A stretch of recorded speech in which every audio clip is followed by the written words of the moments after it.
Donc la sécrétion biliaire est une fonction vitale du foie, nécessaire à l'absorption intestinale des graisses et à la solubilisation du cholestérol. Et la sécrétion des principaux composés de la bile est assurée par des transporteurs de la famille ABC pour ATP binding cassette, donc qui sont localisés au niveau du pôle canaliculaire des hépatocytes, c'est leur pôle apical. Donc mon projet cible particulièrement ABCB4, qui est responsable de la translocation de la phosphatidylcholine, donc du feuillet interne vers le feuillet externe de la membrane canaliculaire. Et donc une fois dans la bile, la phosphatidylcholine forme des micelles mixtes, donc en s'associant avec les sels biliaires et le cholestérol, qui sont donc respectivement sécrétés par ABCB11 et l'hétérodimère ABCG5G8. Donc ces micelles vont permettre à la fois de neutraliser les effets détergents des sels biliaires libres et puis de solubiliser le cholestérol. Or, leur formation résulte vraiment d'un équilibre strict entre les trois composés, en dehors duquel une cholestase apparaît. Donc pour ABCB4, plus de 500 variations génétiques ont été identifiées chez des patients et elles sont à l'origine de diverses maladies rares du foie, dont le spectre de sévérité vous est représenté ici, avec à gauche les formes les plus modérées et à droite les formes les plus sévères, dont la PFIC3, donc la cholestase intrahépatique familiale progressive de type 3, qui est une pathologie pédiatrique pour laquelle il est souvent nécessaire de recourir à une transplantation hépatique. Donc il y a vraiment une nécessité de développer des stratégies alternatives, des stratégies thérapeutiques alternatives, et le développement de traitements ciblés doit reposer sur une meilleure compréhension de l'impact des mutations d'ABCB4. Donc dans ce contexte, mon équipe a déjà caractérisé plus d'une soixantaine de mutations d'ABCB4, et c'est ce qui a permis d'établir donc la première classification fonctionnelle des mutants. Donc on identifie les mutants de classe 1, qui présentent un défaut d'expression lié à la présence d'un codon stop prématuré, les mutants de classe 2, qui présentent un défaut de repliement conduisant à leur rétention au niveau du réticulum endoplasmique, les mutants de classe 3, qui représentent à peu près 90% des mutants qu'on a identifiés et caractérisés dans l'équipe, et qui en fait sont matures, correctement localisés, et qui en fait présentent un défaut d'activité de sécrétion de phosphatidylcholine. Et enfin, donc, les mutants de classe 4, qui sont matures, correctement localisés, fonctionnels, mais dont la stabilité à la membrane est altérée. Donc ils vont rapidement être internalisés et dégradés. Donc vraiment, cette classification fonctionnelle est aujourd'hui adoptée par la communauté pour le développement de pharmacothérapie ciblée.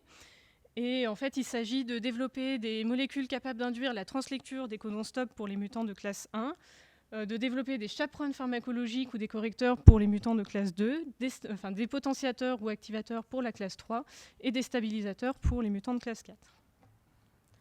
Donc récemment, la structure tridimensionnelle d'ABCB4 a été résolue par l'équipe de Kaspar Locker et c'est ce qui permet en fait d'aller plus loin dans la compréhension des liens entre, des relations entre structure, fonction, dysfonction et correction d'ABCB4. Donc ABCB4 présente des caractéristiques communes avec les autres ABC transporteurs, avec la présence de 2 modules transmembranaires, les MSD, donc qui comprennent chacun 6 hélices transmembranaires et qui vont jouer un rôle dans la liaison du substrat et les changements entre les conformations donc, outward open et inward open, ouvert vers l'extérieur, ouvert vers l'intérieur. Donc ABCB4 possède également 2 NBD, ici, donc les nucléotides binding domain, qui contiennent des motifs très conservés au sein des ABC transporteurs et qui vont permettre donc la liaison et l'hydrolyse de l'ATP pour fournir l'énergie nécessaire au transport de la phosphatidylcholine.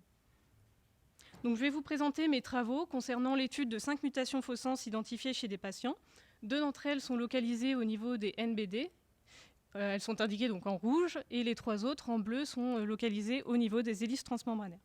Donc l'objectif du projet était dans un premier temps de caractériser l'impact de ces mutations pour, dans un second temps, tenter de corriger le défaut qu'elles induisent par un traitement pharmacologique adapté. Donc pour mener mes études, j'ai utilisé 2 modèles cellulaires différents. D'une part, des cellules HepG2 d'origine hépatique et qui ont la particularité de former des canalicules dans nos conditions de culture. Donc je les ai utilisées pour les études de localisation subcellulaire. Et puis d'autre part, donc des cellules HEC293 qui sont non polarisées et dont les caractéristiques m'ont permis de mener des analyses biochimiques et fonctionnelles. Donc il faut savoir que ces 2 modèles n'expriment pas ABCB4 de manière endogène. C'est pourquoi, après transfection de la forme sauvage, on voit bien que ABCB4 est exprimé au niveau des canalicules des HepG2 et à la membrane plasmique des HEC293. Donc la stratégie expérimentale consistait à d'abord reproduire les différentes mutations d'ABCB4 pour ensuite donc, les transfecter dans nos modèles cellulaires afin de pouvoir étudier donc, le profil d'expression des différents mutants par Western blot, leur localisation subcellulaire par immunofluorescence et imagerie confocale, et enfin donc, leur fonction par un dosage fluorosémiatique qui a été mis au point par l'équipe. Donc, je vais commencer par vous présenter les résultats de mes travaux sur les deux mutants des NBD, donc à savoir les tréonines 437 et 1077, qui sont mutés respectivement en isoleucine et en méthionine. Donc, ces deux mutations sont localisées dans des positions homologues des NBD 1 et 2, au niveau des sites de liaison à l'ATP, donc qui sont visibles ici et là, et plus particulièrement au sein d'un motif très conservé, donc à savoir le Walker A. Donc en amont de mes travaux sur modèles cellulaires, des analyses in silico ont été menées en collaboration avec des structuralistes, et notamment Isabelle Calbo. Et ces analyses ont permis de montrer que les deux tréonines que j'ai étudiées pourraient jouer un rôle important dans la liaison, dans la liaison de l'ATP au niveau de son site. Donc ces analyses ont montré que les tréonines 437 et 1077 faisaient directement des liaisons avec le phosphate alpha de l'ATP, et également avec les tyrosines 403 et 1043, dont le rôle a déjà été montré dans la stabilisation de la liaison de l'ATP. Les analyses in silico ont prédit que la mutation de ces deux tréonines entraînerait un défaut de fonction de la protéine. Donc pour vérifier et valider donc, ces prédictions, j'ai d'abord étudié le profil d'expression des différents mutants. Donc ABCB4 sous forme wild-type, sous forme sauvage, migre majoritairement sous une forme mature, à 160 kDa, tandis que sa forme immature est localisée au niveau des 140 kDa. Et donc ce qu'on peut observer, c'est que les deux mutants présentent un profil d'expression qui est similaire à celui de la forme sauvage. Donc avec une migration majoritairement sous forme mature, ce qui est confirmé ici par la quantification des Western blot. Donc par conséquent, ces deux mutations n'altèrent ni l'expression ni la maturation de la protéine. Donc j'ai ensuite étudié leur localisation subcellulaire dans un modèle de cellules HepG2. Donc ici, ABCB4 est marqué en vert, MRP2 qui sert de marqueur interne de canalicule est en rouge, et les résultats montrent qu'ABCB4 est exclusivement exprimé au niveau des canalicules, donc comme le confirme et le prouve la colocalisation entre les deux protéines, donc que ce soit pour la forme sauvage ici ou pour les deux mutants. Par conséquent, ces deux mutations n'altèrent ni le repliement, ni le trafic, et donc ni la localisation subcellulaire d'ABCB4. Donc pour finir de caractériser mes deux mutants, j'ai étudié leur activité de sécrétion de phosphatidylcholine, et les résultats montrent que tous deux présentent une forte diminution de cette activité, donc ce qui pourrait expliquer le phénotype clinique des patients. Donc la suite logique du projet, c'est de tenter de corriger ce défaut d'activité en utilisant donc, des potentiateurs. Et donc l'équipe a déjà montré que l'ivacaftor permettait de stimuler cette activité pour des mutants fonctionnels d'ABCB4 localisés dans les NBD. L'ivacaftor, c'est un potentiateur de CFTR qui est un autre ABC transporteur muté dans la mucoviscidose, et il est d'ailleurs donc cliniquement approuvé dans le traitement de cette pathologie. Donc j'ai testé son effet sur les deux mutants, et de manière très intéressante, l'ivacaftor a permis de stimuler cette activité de sécrétion de phosphatidylcholine, donc ce qui fournit une nouvelle preuve de concept de repositionnement de l'ivacaftor dans le cadre de pathologies liées à un défaut d'ABCB4.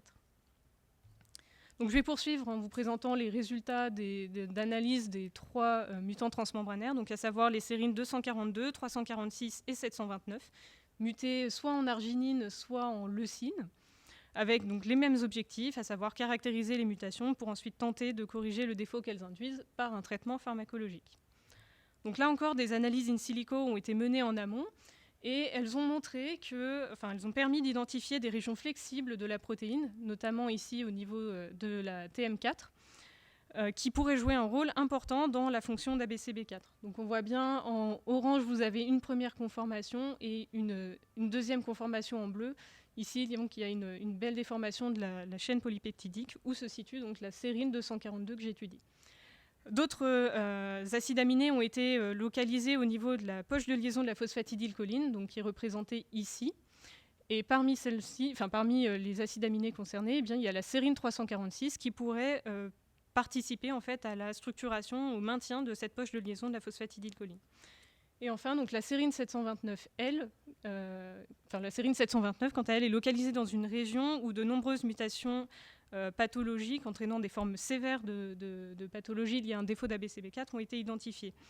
Ce qui suggère en fait un rôle fonctionnel important de cette région, et on pense plutôt notamment dans le changement de conformation. Donc là encore, les prédictions réalisées par les analyses in silico penchaient pour un défaut de fonction de la protéine.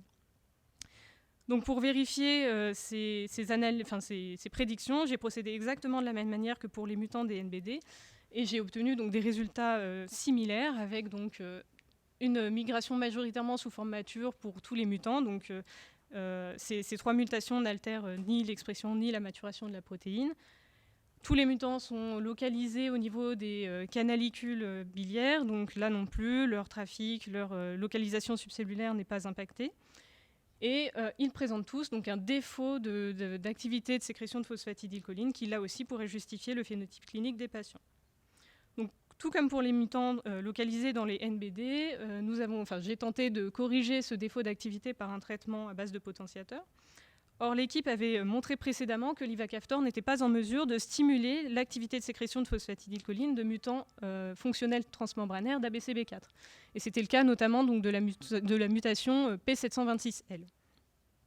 Donc j'ai testé une autre molécule, un autre potentiateur, le SBC219 pour Small Binder of CFTR, donc qui est également un potentiateur de CFTR qui a récemment été développé. Et donc de manière très intéressante, le SBC219 a permis de stimuler cette activité de sécrétion de phosphatidylcholine pour les 3 mutants transmembranaires que j'ai étudiés. Donc c'est vraiment des résultats très prometteurs, puisqu'il s'agit des premiers cas d'augmentation, de stimulation de l'activité de sécrétion de phosphatidylcholine pour des mutants transmembranaires d'ABCB4. Donc pour conclure, à l'issue de ces études, j'ai pu montrer que l'ensemble des mutants que j'ai étudiés appartiennent bien à la classe 3, donc ils présentent tous un défaut de fonction. Et ces résultats permettent également d'affiner la classification fonctionnelle des mutants de classe 3 en identifiant donc 2 sous-classes. D'une part, une première sous-classe comprenant les mutants localisés dans les NBD, qui pourraient donc impacter soit la liaison, soit l'hydrolyse de l'ATP, et qui sont corrigés donc, par un traitement à l'ivacaftor. Et puis d'autre part, les mutants localisés dans les hélices transmembranaires qui affectent donc, soit la liaison du substrat ou les changements de conformation d'ABCB4 et qui sont donc corrigés par un traitement au SBC219. Donc pour aller plus loin, il serait intéressant d'envisager le repositionnement de l'ivacaftor pour les traitements de patients atteints de pathologies liées à un défaut d'ABCB4. Après, ça c'est vraiment l'affaire des cliniciens. Il serait également intéressant de valider l'effet bénéfique des SBC in vivo, d'abord dans un modèle animal avant de passer à des essais cliniques chez l'homme. Il serait également intéressant de tester l'effet d'autres potentiateurs d'ABCB4, d'autres potentiateurs, pour déterminer s'il existe des effets synergiques entre eux. Et puis d'un point de vue un peu plus fondamental, il serait intéressant aussi de comprendre les mécanismes d'action et notamment d'identifier les sites de liaison des potentiateurs de CFTR sur ABCB4. Donc pour finir, j'aimerais remercier tous les membres de l'équipe maladies fibro-inflammatoires d'origine métabolique et biliaire du foie, particulièrement donc, le professeur Chantal Housset, le docteur Jérémy Gautron, tous les membres de mon groupe d'accueil de doctorants, donc pathobiologie d'ABCB4, donc Tounsia Slimane, Jean-Louis Delaunay, Anne Starry, Sylvie Lagaille et puis Philippe Couvert. J'aimerais également remercier donc, tous les membres des services des pathologies, donc des hôpitaux de Saint-Antoine, du Kremlin-Bicêtre et de la Pitié-Salpêtrière, donc le professeur Olivier Chazoulière, le docteur Christophe Corpechot, les docteurs Sarah Lemoine et Pierre-Antoine Sauret, les professeurs Emmanuel Jacquemin et Emmanuel Gonzalez. Et pour finir, donc, j'aimerais remercier Isabelle Calbo, notre structuraliste, Jean-Luc Descoux, notre chimiste, et puis Romain Morichon, donc, de la plateforme de cytométrie et d'imagerie de Saint-Antoine. Je vous remercie pour votre attention.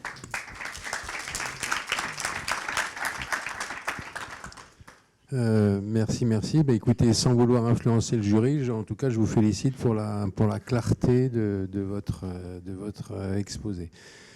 Donc, on a vraiment un tout petit peu de temps pour des questions ou commentaires. Emmanuel. Oui, mais je veux bien faire au moins un commentaire. C'est que vous disiez il faut pouvoir mettre dans les mains des cliniciens l'application éventuellement. Et donc, pour tout ce qui est repositionnement, les cliniciens sont tout à fait motivés. Mais comme vous n'avez pas eu le temps de le dire dans ce topo déjà très complet. En fait, les mutations impliquées dans les PFIC3 sont des mutations privées. Donc, en fait, une des grandes difficultés dans cette stratégie, c'est, contrairement à ce qui est fait dans la mucoviscidose, une des grandes difficultés, c'est que chaque famille a ses mutations. Et donc, à chaque fois, il faut faire le travail fondamental en amont avant de le proposer aux patients. Et donc, pour l'instant, la seule fois où l'occasion s'est présentée pour nous, la famille n'a pas accepté la proposition thérapeutique. Mais en tout cas, sachez que les cliniciens sont tout à fait motivés et qu'il faut donc continuer.